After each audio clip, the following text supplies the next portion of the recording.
Hello my dear student, Future Creative Classes में आपका बहुत बहुत स्वागत है। आज हम फ्यूचर क्रिएटिव क्लासेस में class 10th maths chapter 4th का एक्सरसाइज 4.1 का क्वेश्चन नंबर फर्स्ट का 7th हम सोल्व करने जा रहे हैं।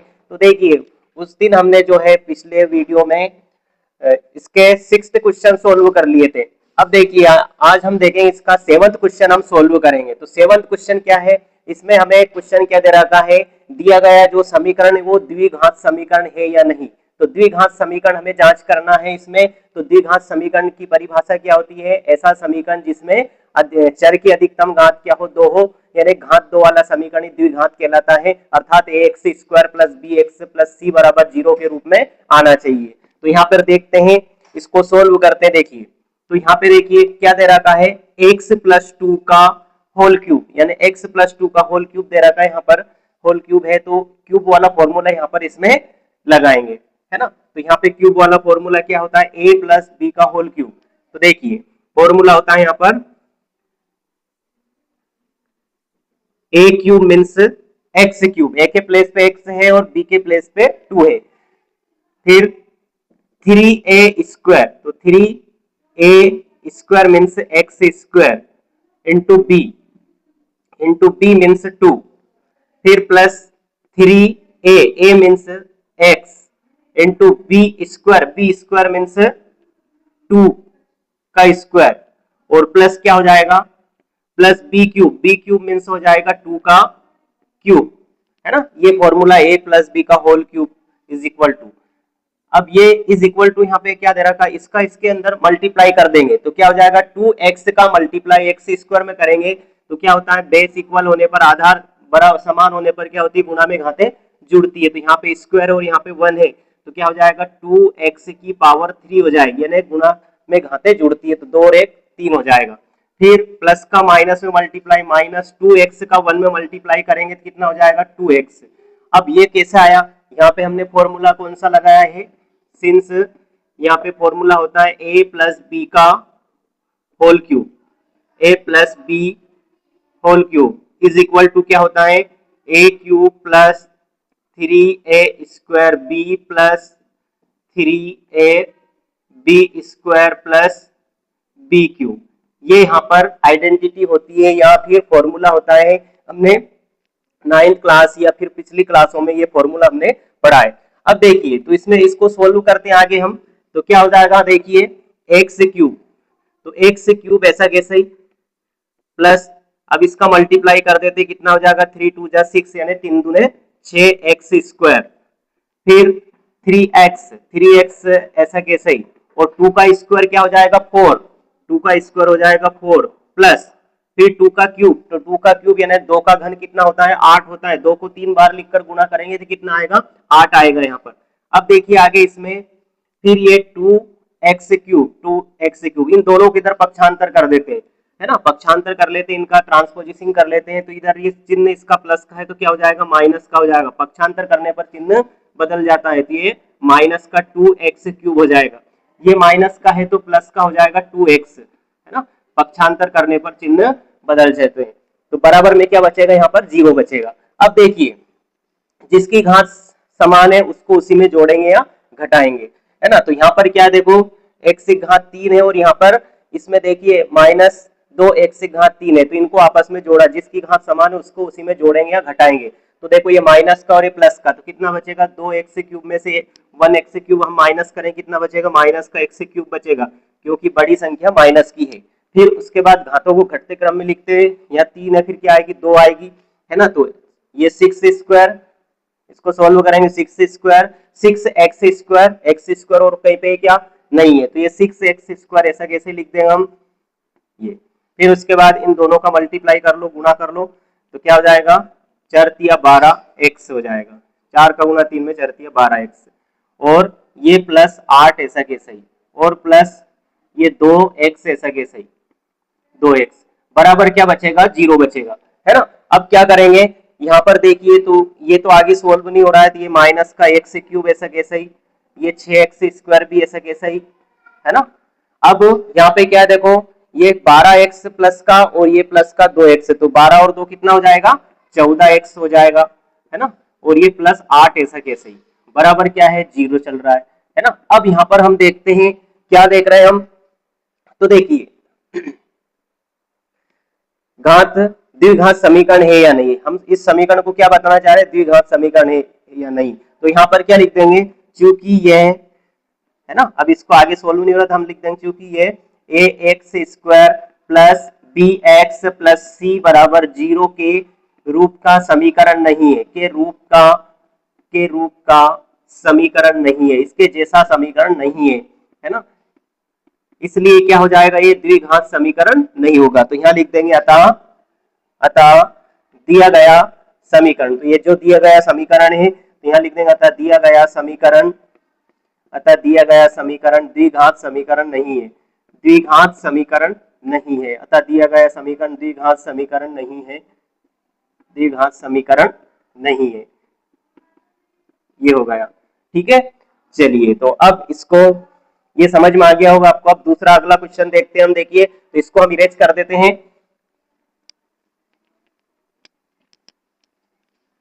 8th क्वेश्चन देखते हैं, इसका 8th वाला क्या है, देखिए 8th क्वेश्चन, तो यहाँ पर 8th हम देखने जा रहे हैं। 8th इसका क्या है, 8th इसका x cube minus 4x square, x cube minus 4x square, और आगे क्वेश्चन है इसका क्या, माइनस एक्स प्लस वन और बराबर में क्या दे रखा है, बराबर दे रखा है एक्स माइनस 2 का होल क्यूब दे रखा है, बराबर दे रखा है यहाँ पर एक्स माइनस 2 का होल क्यूब, है ना। अब इसको भी चेक करना है कि द्विघात समीकरण है या नहीं, तो द्विघात समीकरण हमें बताना है, तो इसको भी ऐसे ही सोल्व करो। तो इधर वाला पार्ट तो पहले से ही सोल्व है, इसको सोल्व करने की आवश्यकता नहीं है, बराबर वाला जो है ये राइट हैंड साइड वाला पार्ट हम सोल्व करेंगे। तो देखिए इसको ऐसे कैसे ही एक्स क्यूब, इसमें कुछ नहीं करना है, माइनस का 4x स्क्वायर ऐसे कैसे ही, माइनस एक्स प्लस 1 ऐसा कैसे ही। अब इसमें क्या देखो, अभी फॉर्मूला लगाया था हमने a माइनस बी का होल क्यूब, वहां पे प्लस वाला था, या माइनस वाला फॉर्मूला आ गया, a माइनस बी का होल क्यूब वाला फॉर्मूला हम इसमें लगाएंगे, तो क्या हो जाएगा, a cube means x cube, है ना, एक के प्लेस पे यहाँ पे x और b के प्लेस पे क्या है 2 है, माइनस 3a स्क्वायर मतलब x स्क्वायर इंटू बी, फिर plus 3a means x into B square मतलब 2 का स्क्वायर, फिर क्या हो जाएगा, फिर माइनस हो जाएगा बी क्यूब, तो बी क्यूब मतलब 2 का क्यूब। अब यहाँ पे कारण बता देंगे कौन सा फॉर्मूला लगाया हमने, यह फॉर्मूला होता है a माइनस बी का whole cube is equal to होता है a cube minus 3a square B plus 3ab square minus B cube, ये फॉर्मूला होता है a माइनस बी का होल क्यूब वाला फॉर्मूला होता है। अब देखिए तो इसको आगे सोल्व करते हैं, है ना। आपको एक तरीका समझाया था मैंने, क्या तरीका समझाया था कि देखिए जब भी बराबर में होती संख्याएं उनकी घातें और, है ना, घातें समान होती है, एक जैसी संख्या होती है और उनके चिन्ह भी समान होते हैं, तो वो संख्या कट जाती है। देखो यहाँ एक्स क्यूब है प्लस का और इधर भी एक्स क्यूब है प्लस का, दोनों के चिन्ह समान है, इसलिए क्या हो जाएगा, कट जाएगा, क्योंकि इसका इधर पक्षांतर करके लाओगे तो चिन्ह बदल जाएगा, इसलिए कट जाएगा, डायरेक्ट हमने काट दिया इसको। अब देखिए और आगे सोल्व करते हैं, तो क्या हो जाएगा, यहाँ पर माइनस का 4x स्क्वायर ऐसे कैसे ही, ये माइनस का x भी ऐसा कैसे ही, है ना, माइनस का 4x square minus x plus 1। अब इसको इधर ट्रांसपोजिशन करके लाएंगे, पक्षांतर करके लाएंगे उन सबको, है ना। चलिए तो देखते हैं यहाँ पर, या फिर अभी इनको ऐसे ही सोल्व कर लो, आगे सोल्व कर लेते हैं, क्या आएगा, थोड़ा सा नीचे लिख देते हैं इसको, यहाँ प्रॉब्लम आ रही फॉर्मूले की वजह से, क्या हो जाएगा, माइनस का 4x square minus x plus 1 बराबर, ये क्या हो जाएगा, इनका गुणा करके लिख लेते हैं, तो क्या हो जाएगा, माइनस 3 दूने 6, माइनस का प्लस में गुणा करें तो माइनस 3 दून 6 एक्स स्क्वायर हो जाएगा, है ना, फिर प्लस ये 3x इंटू 2 का स्क्वायर कितना होता है 4, तो ये 2 का स्क्वायर क्या हो जाएगा 4 हो जाएगा, माइनस 2 का क्यूब कितना होता है 8, यानी 2 का घन कितना होता है 8 होता है। अब देखिए अब इन सभी का इधर पक्षांतर कर लेते हैं, वन साइड कर देते हैं, तो ये माइनस का 4x स्क्वायर ऐसे कैसे ही, माइनस का 4x स्क्वायर, ये माइनस का x ऐसे कैसे ही, ये प्लस का 1 भी ऐसे कैसे ही, 6x मतलब 6x स्क्वायर को इधर पक्षांतर करेंगे तो माइनस है तो प्लस का हो जाएगा 6x स्क्वायर, ये प्लस का है तो माइनस का हो जाएगा, गुणा कर देंगे 4 तिया 12, तो 12x हो जाएगा, और ये -8 ऐसे कैसे ही बराबर क्या बचेगा 0। इन सबको इधर पक्षांतर कर दिया तो बराबर क्या बचेगा 0 बचेगा। अब देखिए इसको सोल्व करते हैं, यहाँ पे क्या है 6x² और यहाँ पे क्या -4x², जिसकी घात समान है उसको उसी में जोड़ेंगे या घटाएंगे।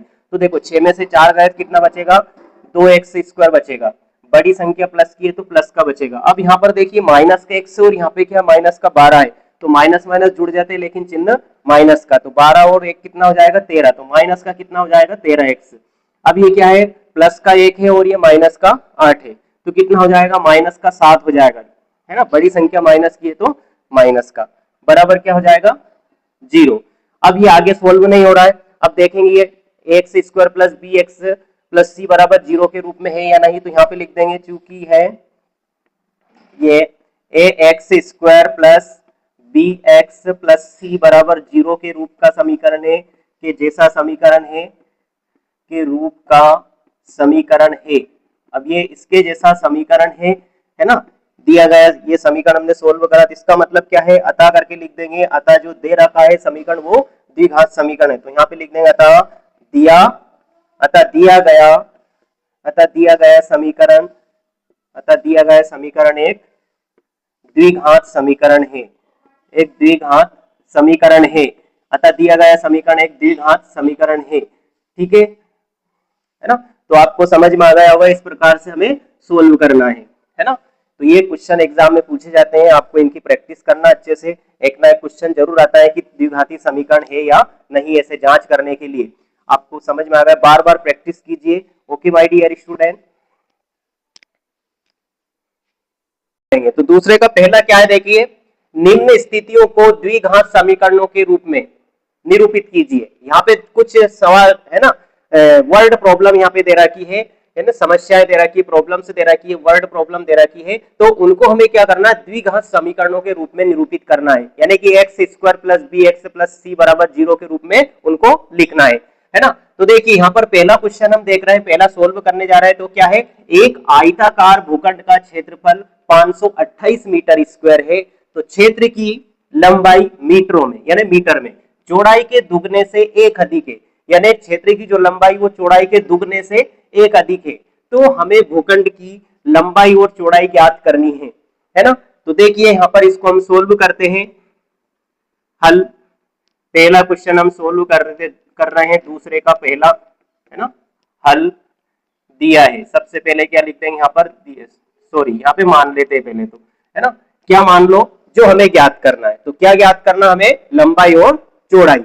अब यहाँ पर क्या है देखिए पिछले चैप्टर यानी कि द्विघात वो रेखिक युग्म में यानी दो चर वाले रेखिक समीकरण युग्म में हम दो चर मानते थे x और y, है ना, जो भी हमें ज्ञात करना था, लेकिन यहाँ पर क्या है दो चर नहीं मानना है, एक ही चर होना चाहिए। तो देखो यहाँ पर किसको माने, पहले लंबाई को माने कि चौड़ाई को माने, तो यहाँ देखिए कंडीशन, एक आयताकार भूखंड का क्षेत्रफल 528 मीटर स्क्वायर है, क्षेत्र की लंबाई मीटरों में, चौड़ाई के दुगने से एक अधिक, यानी क्षेत्र की लंबाई क्या है चौड़ाई के दुगने से एक अधिक है, तो पहले क्या होना चाहिए आपके पास में चौड़ाई होना चाहिए, चौड़ाई के दुगने से एक अधिक है, मतलब हमारे पास में चौड़ाई होगी तभी हम लंबाई ज्ञात कर पाएंगे, तो इसलिए हम क्या मान लेते हैं चौड़ाई। तो यहाँ पे लिखेंगे माना कि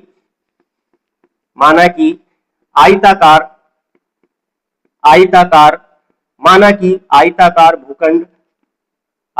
भूखंड की चौड़ाई, माना कि आयताकार भूखंड की चौड़ाई बराबर कितनी मान लेते हैं, बराबर x मीटर है। क्या मान लिया, आयताकार भूखंड की चौड़ाई कितनी मान ली हमने x मीटर है,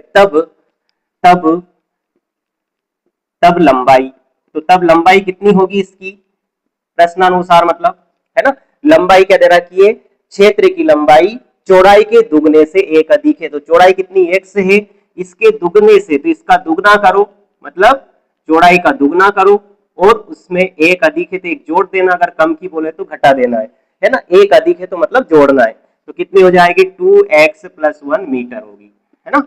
ये आगे समझ में इतना। अब उसके बाद में कंडीशन क्या दे रहा है कि एक आयताकार भूखंड का क्षेत्रफल, तो यहाँ पे क्षेत्रफल दे रखा है तो क्षेत्रफल लेके चलेंगे, तो यहाँ लिखो क्योंकि आयताकार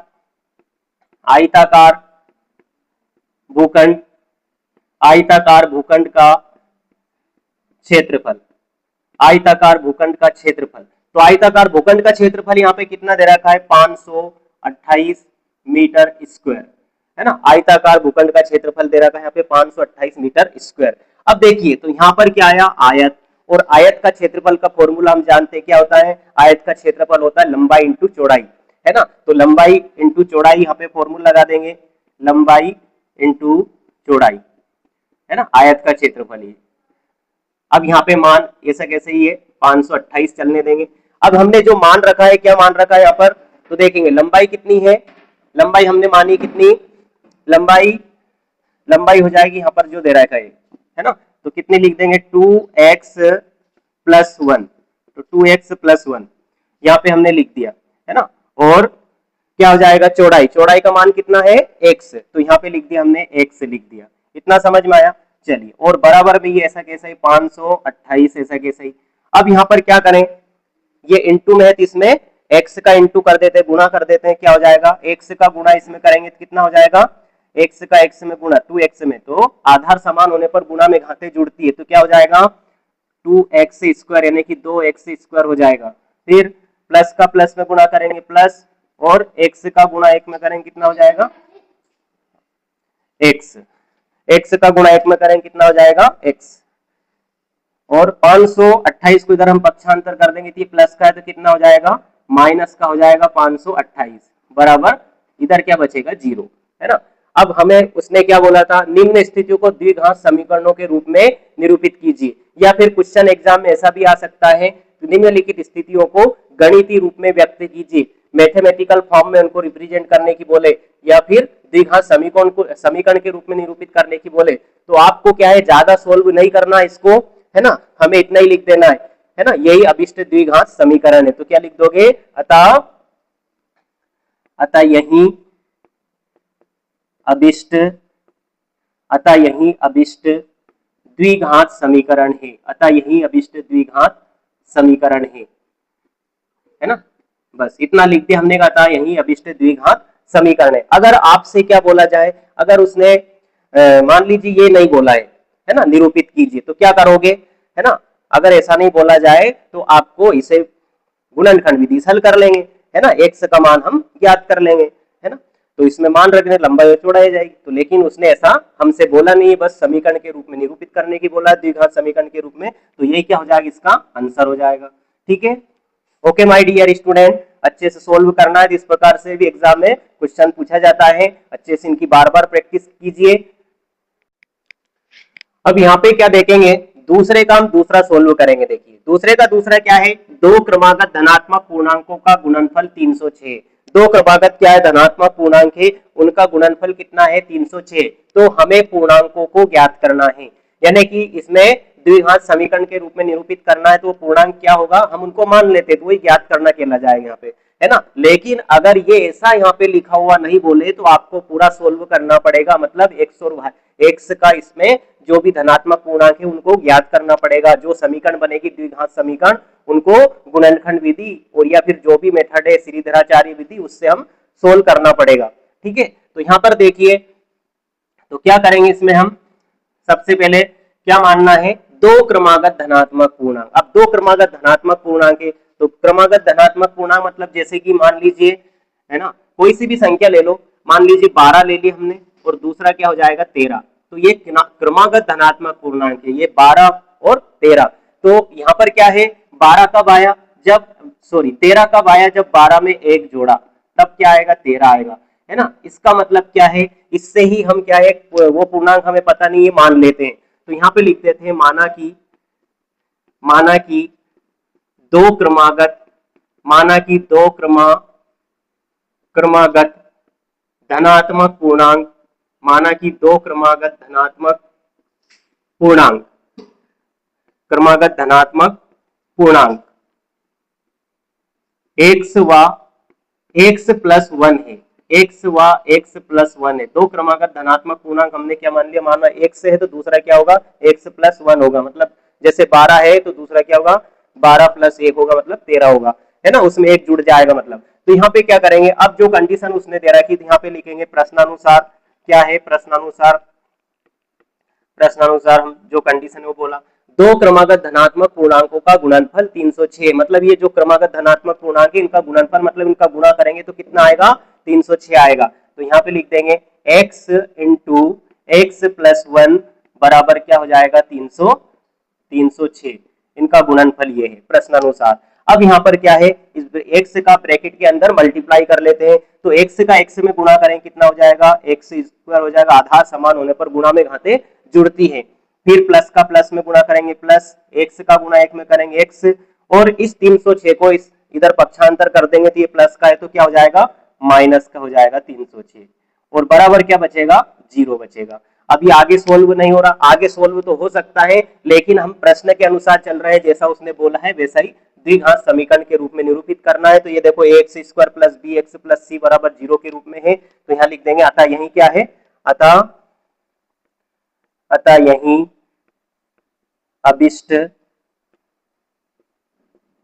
अभिष्ट द्विघात समीकरण है, अतः यही अभिष्ट द्विघात समीकरण है। ठीक है, इसमें चर की अधिकतम घात 2 है, इसका मतलब ये द्विघात समीकरण है। तो बस इतना ही करने का हमें बोला गया है क्वेश्चन में, इसलिए हम इसको आगे सोल्व नहीं कर रहे हैं। ठीक है, ओके माय डियर स्टूडेंट, ये आंसर हो गया है ना। और बाकी जो क्वेश्चन है वो कल के वीडियो हम देखेंगे। ओके।